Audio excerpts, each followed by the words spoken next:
സാറേ, കഴിഞ്ഞ ആഴ്ച എൻ്റെ ഒരു കസിന് സാറ് സർജറി ചെയ്തില്ലായിരുന്നു. അപ്പൊ അന്ന് എനിക്ക് തോന്നുന്നു L4 L5 ചെയ്തേന്ന് തോന്നുന്നു. ആൾക്ക് സാറ് സർജറി ചെയ്തു. പക്ഷെ ഇന്നലെ വന്നൊരു പേഷ്യന്റ് എടുക്ക സാറ് സർജറി വേണ്ടെന്ന് പറഞ്ഞാൽ അതെന്താ? വളരെ നല്ല ചോദ്യം. നമ്മള് ഈ തേയ്മാനത്തിന്റെ ഭാഗമായിട്ട് കാണുന്ന MRIയിലെ ഫൈൻഡിങ് ആണ് ഡിസ്ക് ബൾജ്. അപ്പോൾ എല്ലാ ഡിസ്ക് ബൾജിനും ഉള്ള ചികിത്സ ഓപ്പറേഷൻ അല്ല.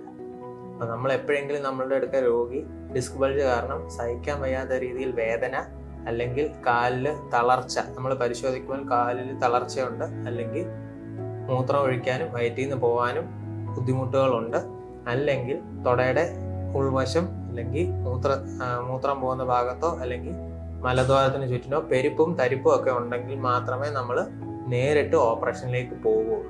ബാക്കി എല്ലാവർക്കും ഓപ്പറേഷൻ അല്ലാതെ നമ്മൾ ചികിത്സിച്ച് ഭേദമാക്കാനാണ് നോക്കുന്നത്. അപ്പൊ എത്ര ദിവസത്തിനുള്ളിൽ സ്റ്റിച്ച് അയക്കുമായിരിക്കും? സ്റ്റിച്ച് നമുക്ക് പൊതുവെ ഒരു 2 ആഴ്ച കഴിഞ്ഞിട്ടാണ് നമ്മൾ അയക്കുന്നത്. പിന്നെ ആളുടെ വീട്ടില് കുഞ്ഞു പിള്ളേരൊക്കെ ഉണ്ട്, അപ്പൊ എടുക്കാൻ പറ്റുമോ? ഒരു പരിധി വരെ നമ്മൾ സ്ട്രെയിൻ ചെയ്യാതിരിക്കുന്നതാണ് നല്ലത്.